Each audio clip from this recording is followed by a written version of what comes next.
Now let's bring in William Lawrence. He's a professor of political science at the American University in Washington, D.C. Professor, thank you very much for joining us here on TRT World. Now, after a week's delay, the Taliban have finally announced their new interim government. Now, contrary to the promises they had made earlier, it is not an inclusive one. Tell me, what is your navigation through this? Well, first of all, we have one of the most wanted men by the FBI with a $10 million bounty on his head for many suicide bombings and terror attacks, including one of the main hotels in Kabul. We have senior members of the Haqqani Network, which is designated terror organization by the UN, the EU, US. We have the Guantanamo Five, who were traded for an American soldier. One of whom was held in Pakistan. He's an explosives expert and was released on health grounds, but suddenly I guess his health is recovered. And we have basically old men from Kandahar in a retread of the governments of 1996 to 2001. So very few concessions. The women's ministry is out. The Ministry of Vice and Virtue is in. And although we've had women beaten in two successive protests in Kabul, we've had women killed at other protests, such as in Herat.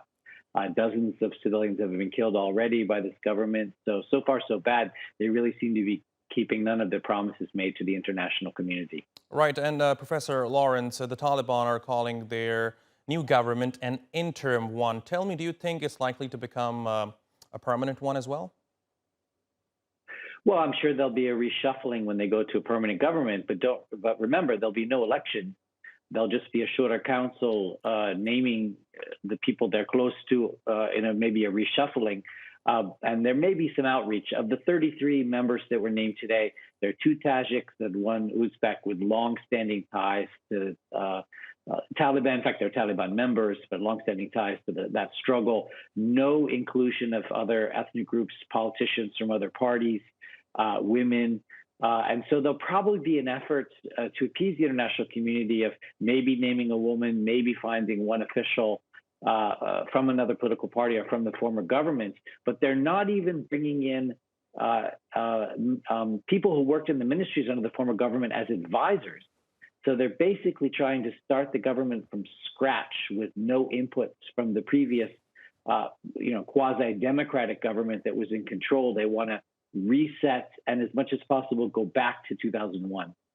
Now, Professor, you're joining us from the United States, so I really want to ask you this question. The United States was a key stakeholder in Afghanistan over the past 2 decades. Now that its forces are out of the country, do you think the U.S. is still going to be a stakeholder? Yes, because 80% of Afghans were in favor of the overall project of the U.S. government. 2/3 of the country was held by that government until just a few weeks ago when the U.S.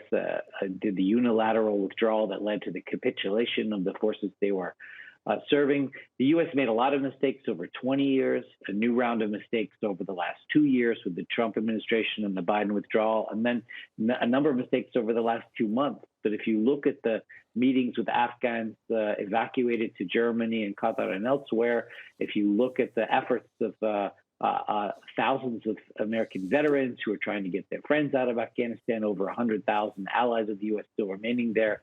The U.S. is going to remain deeply invested in outcomes insofar as individual Americans were touched by or involved in the project of nation building. Obviously, the wider U.S. public will move on, but the U.S. government is going to be dealing with the humanitarian crisis. Half the children in Afghanistan are food insecure, the refugee outflows, the regional effects for years and years to come. So the U.S. Really can't pull back very far. All right, Professor William Lawrence, thank you very much for talking to us here on TRT World.